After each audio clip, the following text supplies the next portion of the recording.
The first step before anybody else in the world believes it is you have to believe it. There's no reason to have a plan B because it distracts from plan A.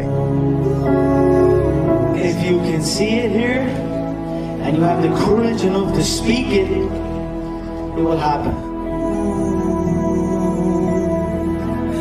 You see what I'm saying? You want to be in a dominating point, okay? So what we got to do is we got to get you thinking. We got to get you thinking like the dominators think. How do they act? How does Warren Buffett act? What does Warren Buffett do with his time all the time? Those are the people I study today. I don't study the people that I went to school with, the teachers I went to school with. I don't even study my own family members, okay? I'm looking for people that are way up here that I can say, hey, what are they doing? Because they're doing it right.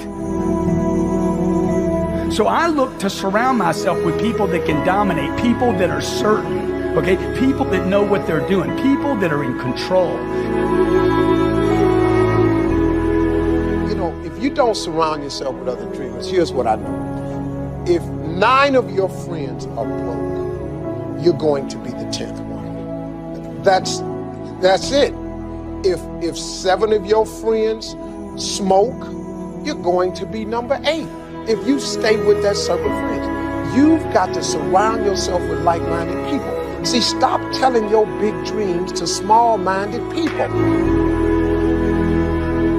If you don't go home tonight tossing and turning, truly making a decision where you're tired and jacked up at the same time, then I'm not talking to you. Weird things happen to people when you make a decision.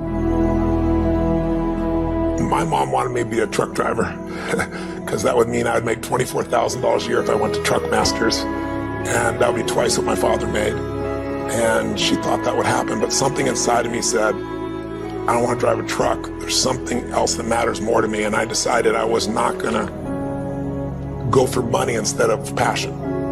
And the rewards have been pretty amazingly better than being a truck driver. It's not bad being a truck driver, it's just not what I was after. And I look back, and one of the things that helped me was my original teacher, Jim Rohn, who's a personal development speaker I went to hear when I was 17. He said something the first time I heard him, and he said, you know, it's really simple. If you want life to change, you got to change. If you want life to be better, you've got to get better. It's the only way it happens.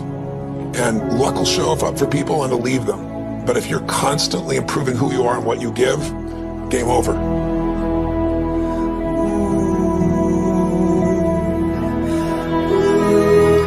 So look, if I can do this, you can do this, but it's going to be hard if you don't change your mind. You got to change.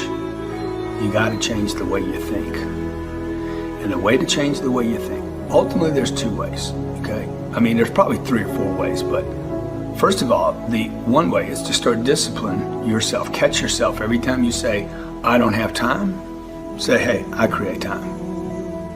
Every time you say, I don't have money, I create money. I put the third eye on Einstein's forehead because I respect him as a visionary and a person that can see what doesn't exist in most people's eyes. Most of you guys focus on all of the things that you can see.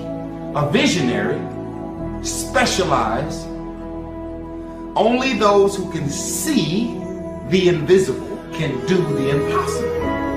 Only those that can see the invisible. How do you see something that doesn't exist? You have to be a visionary. You have to be a person that can say, yo, I just seen something. I'm talking about people that really want to figure out how to move themselves forward. And you know, I find that so many of us think that our dreams are unreachable or unrealistic, and it's just so sad. I mean, people think that their dreams disappear. And if that's what you think, congratulations, you're officially stuck. And the truth is that our dreams are always there, and they don't ever give up on us. We give up on them. But here's the secret.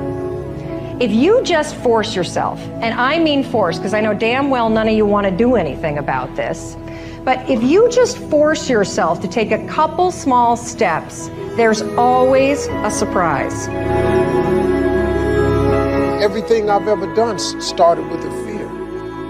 That fear of having a dream, and that fear of, oh, I can't dream that, you know, I'll never be able to do that. Right. You know, it was important to know that, yes, you can have that dream, but you have to know honestly what it's going to take for you to achieve that dream. And then I came up with the quote, and it goes for everybody, all genders, all races.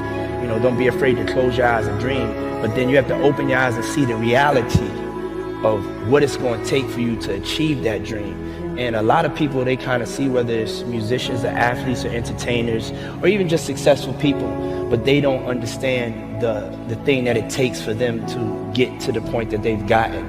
And you know, that's why it's a very important quote to me, and I think it, you know, it has inspired people, and it inspires me every day.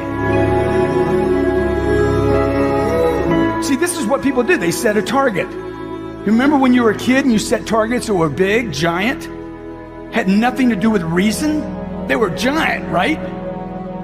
And then you had some difficulty getting to it, and somebody said, what? Dude, your goals are unrealistic.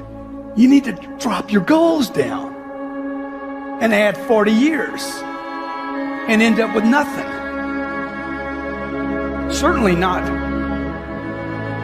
congruent with your potential. How many believe you have more potential than you're going for right now? Dude, it's way up here. It's beyond what you're going for. So you want to set it here. I want to set my targets up here. I never lower a target. Never, ever. That's my target. I'll fail on my target. My whole lifetime I might fail on that target, but I won't let it go. Success is something entirely subjective. Success is not about having lots of money, living in a big mansion, having an indigo suit. Absolutely not. That's part of it, but it's not the whole of it. You see, success is when you attribute value to things that matter to you.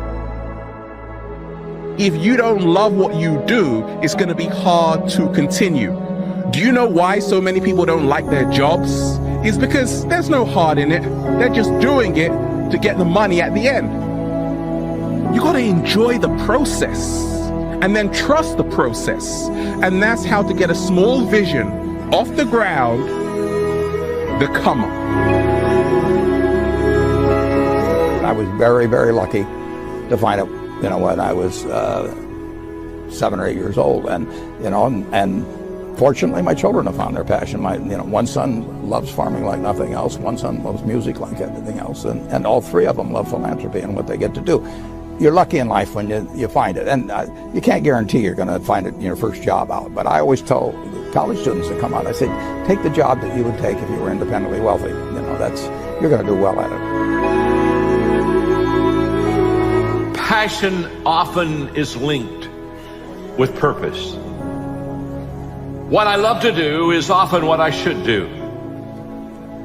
We have been created within us the capacity to have things that we enjoy greatly, and a lot of times there is a definite relationship between what I am in love with and what I should be doing. We are created and wired in such a way that passion and purpose many times comes together, and passion is the great energizer.